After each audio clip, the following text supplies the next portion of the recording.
ఓం నమ శివాయ శ్రీమాత్రే నమ. మిత్రులకి శ్రేభిలాషులకి అలాగే నన్ను ఎంతగా ఆదరిస్తున్న యూట్యూబ్ ప్రేక్షకులందరికీ కూడా పేరు పేరు ధన్యవాదాలు. మిత్రులరా, మీ అందరికీ పరాదేవత ఎల్లెల్లలా మీతో ఉండి మీ మనోవాంఛ నెరవేర్చాలని మనస్ఫూర్తిగా కోరుకుంటున్నాను. ఈరోజు మనం ఒక అద్భుతమైన తేలికైన వినాయక చవితి రోజున చేయవలసిన ఉపాయం తెలుసుకుందాం. మీ అందరికీ కూడా వినాయక చవితి శుభాకాంక్షలు. అలాగే చాలామంది మిత్రులు అక్క చెల్లెళ్ళు పెద్దగా మేము పూజ చేసుకోలేము గురువుగారు, ప్రసాదాలు పెట్టుకోలేము, మేము తేలికగా చేసుకుంటే విశేషమైన ఫలితం వచ్చే ఉపాయాలు ఉంటే చెప్పండి అని చాలామంది అడిగారు. మనం మిగతా రోజుల్లో చేసే ఉపాయాల కంటే కొన్ని ప్రత్యేకమైన రోజుల్లో, అంటే పర్వదినాలు, తిథులు, కొన్ని తిథుల్లో మనం ఏ ఉపాయం చేసినా విశేషమైన ఫలితం ఉంటుంది. అంటే మనకి త్వరగా ఫలితం వస్తుంది. శుక్రవారం వినాయక చవితి. ఈరోజు ఈ చిన్న ఉపాయం చేసి చూడండి. నిత్య జీవితంలో మీరు ఎదుర్కొంటున్న అనేక సమస్యలు, కష్టాలు, ఇలాంటి వాటన్నిటి నుండి కూడా బయటపడతారు. అలాగే మీ మనసులో ఉన్న ప్రతి కోరిక కూడా నెరవేరే మార్గాలు మీకు తెలుస్తాయి. మాకు ఏ పని చేసినా కలిసి రావడం లేదు అనేవారు రేపు వినాయక చవితి రోజున ఈ ఉపాయం చేయండి. మీకు ఏదైతే ఆటంకాలు వస్తున్నాయో, అడ్డంకులు వస్తున్నాయో అవన్నీ కూడా తొలగిపోతాయి. అంటే మీరు ఏ పని చేస్తున్నా ఏదో ఒక ఆటంకం వల్ల ఆ పనులు ఆగిపోతున్నట్లయితే ఖచ్చితంగా ఈ ఉపాయాన్ని చేసి చూడండి. అలాగే మీరు చేస్తున్న పనుల్లో ఆటంకాలు తొలగిపోయి త్వరగా పనులు పూర్తవడానికి ఈ ఉపాయం మీకు ఉపయోగపడుతుంది. అలాగే ఆర్థిక అభివృద్ధికి సంబంధించి అడ్డంకులు, అంటే వృత్తిపరంగా కానీ, వ్యాపార పరంగా కానీ, కాంట్రాక్ట్ పరంగా కానీ ఇది చేస్తున్నప్పుడు ఆటంకాలు ఏర్పడుతూ ఉంటే ఈ చిన్న ఉపాయం చేయండి. ఖచ్చితంగా ధనానికి సంబంధించిన సమస్య నుంచి బయటపడతారు, ధనలాభం కలుగుతుంది. ఈ ఉపాయాన్ని ఆడవారైనా మగవారైనా చేయవచ్చు. ఆడవారు నెలసరి సమయంలో మాత్రం చేయవద్దు. ఈ ఉపాయాన్ని వినాయక చవితి రోజు ఉదయమైనా లేదా సాయంత్రమైనా చేయవచ్చు. ఈ ఉపాయానికి కావాల్సిన పదార్థం బెల్లం, 5 పసుపు కొమ్ములు, పసుపు కలర్ క్లాత్. ఈ ఉపాయానికి కావాల్సిన పదార్థం. మీరు ఈ ఉపాయం ఉదయం చేసినా సాయంత్రం చేసినా ఖచ్చితంగా స్నానం చేసిన తర్వాత మాత్రమే చేయాలి. అంటే స్నానం చేసి తర్వాత ఈ పూజా కార్యక్రమం చేసుకోవాలి. అంతేగాని నేను ఉదయం తెల్లవారుజాము 4 గంటలకు చేసిన గురువు గారు నేను 7 గంటలకు చేసుకోవచ్చా అని అడుగుతూ ఉంటారు. అలా కాదు, చేసిన తర్వాత మీ పూజా మందిరంలోకి వెళ్ళి ఈ కార్యక్రమాలు చేసుకోవాలి. మీరు నిత్య పూజ, అంటే మీరు ఆ రోజు పూజా గదిలో వినాయక చవితి రోజున ఏ విధంగా అయితే పువ్వులు అలంకరణ చేస్తారో, అలాగే పత్రాలు పెట్టి ఎలాగైతే పూజ చేస్తారో, దీపం, ధూపం ఇవన్నీ మీరు మామూలుగా స్వామివారికి చేసుకోండి. అది అయిన తర్వాత ఒక 5 పసుపు కొమ్ములు తీసుకోండి. 5 నేను చూపిస్తున్న శాంపిల్ మీకు 5 తీసుకోండి. మీ కుడి చేతిలో పట్టుకోండి. మీ కుడి చేతిలో 5 కొమ్ములు పట్టుకోండి. ఇప్పుడు ఇలా పట్టుకొని మీ మనసులో సమస్యలు, కోరికలు అన్నీ చెప్పుకోండి. ఇలా పట్టుకొని తర్వాత ఈ పసుపు కొమ్ముల్ని వినాయకుడి పట్టం మీద పెట్టండి. ఏం బొమ్మ అనుకోండి, ఇలా పెట్టండి. మామూలుగా కింద పెట్టేయచ్చు, ఇబ్బంది ఏం లేదు. తర్వాత ఇలా స్వామివారి ముందు పెట్టేసేయండి. తర్వాత మీరు బెల్లం తీసుకోండి. బెల్లం చిన్న చిన్న ముక్కలు ఒక 21 ముక్కలు తీసుకోండి. చిన్న బెల్లం ముక్కలు తీసుకున్న తర్వాత దేవుడి ముందు, ఇలా స్వామివారి ముందు ఒక ప్లేట్ ఏదైనా పెట్టండి. ప్లేట్ పెట్టి ఇందులో ఒక బెల్లం ముక్క చేతితో ఇలా పట్టుకొని, చిన్నది నేను చూపిస్తున్నాను, ఇలా చేతితో పట్టుకొని కుడి చేతితో ఒక మంత్రాన్ని అనుకోవాలి. ఈ మంత్రాన్ని నేను వీడియో డిస్క్రిప్షన్లో కూడా పెడతాను.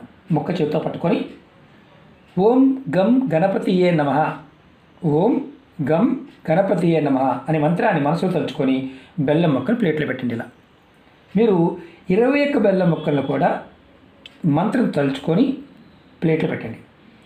తర్వాత మీరు స్వామివారికి నమస్కారం చేసుకోండి. మనం స్వామివారి దగ్గర ఆల్రెడీ దీపాన్ని వెలిగించాం. దీపం కొండెక్కిన తర్వాత స్వామివారి ముందు పెట్టిన బెల్లాన్ని మీరు మీ కుటుంబ సభ్యులు ప్రసాదంగా కుటుంబ సభ్యులందరికీ ఇవ్వండి. ఇప్పుడు ఇది పూర్తయింది. ఈ పసుపు కొమ్ముల్ని ఏం చేయాలో చెప్తాను. మీరు ఈ పసుపు కొమ్ముల్ని ఇలా ఒక పసుపు కలర్ క్లాత్ తీసుకోండి, దానిలో పెట్టండి. 5 కొమ్ములు పెట్టండి.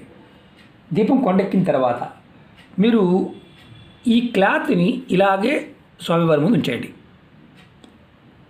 ఇప్పుడైతే పండుగ రోజు చేశారు కదా, స్వామివారి ముందు ఇలా ఉంచేయండి. ఒక్కరోజంతా స్వామివారి దగ్గర ఉంచేయండి. రెండవ రోజు ఇలా క్లాత్ మీద పెట్టి ఉంచండి. రెండవ రోజు మీరు స్నానాది కార్యక్రమాలు ముగించుకున్న తర్వాత దేవుడి దగ్గర పెట్టిన పసుపు కొమ్ముల్ని ఈ క్లాత్ ఏదైతే ఉందో దీంట్లో పెట్టి మూటగా కట్టండి. ఇలా మూటగా కట్టండి. మీకు చూపిస్తున్నాను. మామూలుగా ఇలా దారం తీసుకొని, పసుపు కలర్ దారం తీసుకోండి, లేదంటే డైరెక్ట్గా క్లాత్తో కూడా మూటగా కట్టవచ్చు.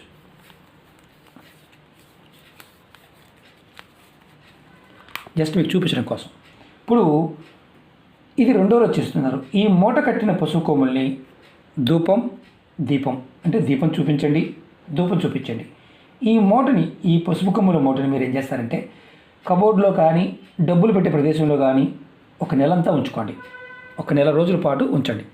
పండగ రోజు రెండో రోజు పెట్టారు కదా, పండగ వెళ్ళిన రెండో రోజు పెట్టారు అంటే శనివారం నాడు పెడితే మీరు ఒక నెల రోజుల పాటు కరెక్ట్గా ఒక 30 రోజులు ఉంచుకోండి. ఒక నెల తర్వాత ఈ బీరువాలో పెట్టిన ఈ మూటని ఏదైనా పారే నీళ్ళల్లో కానీ, లేదన్నా ఏదైనా చెట్టు మొదల్లో మట్టి తీసి దాంట్లో పెట్టండి. అది ఏ చెట్టు అయినా పర్వాలేదు. ఇది మార్చుకోవాలి. ఒకవేళ ఇప్పుడు మనకు అనుమానాలు ఉంటాయి ఏంటంటే, ఇది మర్చిపోయాము, ఏదైనా ప్రమాదం ఉంటుందా? అలాంటి ప్రమాదం ఏమీ లేదు, మొదటిది. రెండోది, మేము డబ్బులు బీరువాలో పెట్టమండి, ఎక్కడన్నా బీపు డబ్బాలో పెట్టుకుంటాము, పెట్టుకోండి, ఇబ్బంది ఏమీ లేదు. ఖచ్చితంగా మీరు ఎవరైనా సరే, వ్యాపారం చేసేవారు కానీ, ఇంటి దగ్గర ఉన్నవారు కానీ, ఎక్కడైతే మీరు ఇంట్లో కానీ బయట కానీ డబ్బులు పెడతారో ఆ ప్రదేశంలో పెట్టండి. మీ జాతకరీత్యా మీకు ఉన్న ఇబ్బందుల్లో గురుబలం పెరుగుతుంది. అలాగే మీకు విఘ్నాలు ఏదైతే వస్తున్నాయో ఆ విఘ్నాలు తిరిగిపోతాయి. అలాగే మీరు బెల్లాన్ని మామూలుగా చిన్న ముక్కలు ముందు కట్ చేసుకుని పక్కన పెట్టుకోండి. మంత్రం కంపల్సరీగా జపించండి. ఇది కుటుంబ సభ్యులకి మాత్రమే నైవేద్యంగా పెట్టాలి, బయట వాళ్ళకి పెట్టకూడదు. ఇది కూడా ఇందులో కంపల్సరీగా పాటించాలి. ఇప్పుడు వచ్చే ఇంకొక అనుమానం ఏంటంటే, ఎవరికైనా కుటుంబంలో నెలసరి ఉంటే చేయవచ్చా? ఉన్నవారు చేయకూడదు, మిగతా వారు పూజా మందిరంలో చేసుకోవచ్చు.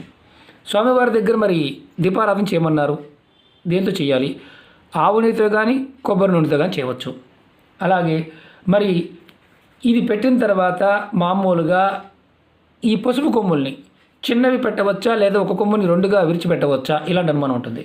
మీరు విరిగిన మొక్కైనా పెట్టుకోవచ్చు, ఒరిజినల్గా ఇందులో చిన్న కొమ్ములైనా పెట్టుకోవచ్చు. దీన్ని గుర్తుంచుకోవాల్సింది ఏంటంటే, మీరు ఏదైతే చేస్తున్నారో నమ్మకం, విశ్వాసంతో చేయండి, ఖచ్చితమైన ఫలితం వస్తుంది. ఎందుకంటే ఇవి చిన్న ఉపాయాలు, పెద్దవి చేయలేమనేవారు ఈ చిన్నవన్నా ప్రయత్నించేయండి. ఖర్చు ఎక్కువ పెట్టుకోలేమనేవారు బెల్లాన్నైనా సరే ఆ రోజు ఎలాగో స్వామివారికి మనం కుడుములు ఉండ్రాలు చేస్తూ ఉంటాం, పాయసం వండుతూ ఉంటాం, బెల్లంతో అన్న పాయసం కూడా వండుతూ ఉంటాం. కాబట్టి మీరు ప్రయత్నపూర్వకంగా అవకాశం ఉన్నవారు చేయండి. అలాగే మీకు ఈ వీడియో నచ్చినట్లయితే లైక్ చేయండి. మీకు నచ్చితే 10 మంది మిత్రులకి షేర్ చేయండి. ఎందుకంటే రేపు ఒక్కరోజు చేసుకునే ఉపాయం ఎంతమందికి మీరు షేర్ చేయగలిగితే షేర్ చేయండి. ఇది రేపు ఉదయం కానీ, రేపు సాయంత్రం కానీ, ఈ 2 సమయాల్లో చేసుకోవచ్చు. ఇది గుర్తుంచుకోవాల్సిన విషయం. అలాగే అనేక రకాల సమస్యల గురించి అడుగుతూ ఉన్నారు. మన ఛానల్లో చాలా వీడియోస్ ఉన్నాయి. సమస్యలు ఎన్నున్నా సరే, ఎటువంటి సమస్యకైనా సమాధానం మన ఛానల్లో ఉంది. ఛానల్లో ఉన్న వీడియోస్లోకి వెళ్ళండి, లేదా ప్లేలిస్ట్లోకి వెళ్ళండి. మీరు ఆచరించగలిగేదాన్ని ప్రయత్నపూర్వకంగా చేయండి. ఓకే మిత్రులారా, మరొకసారి మీ అందరికీ వినాయక చవితి శుభాకాంక్షలు. ఓం నమః శివాయ. శ్రీమాత్రే నమః.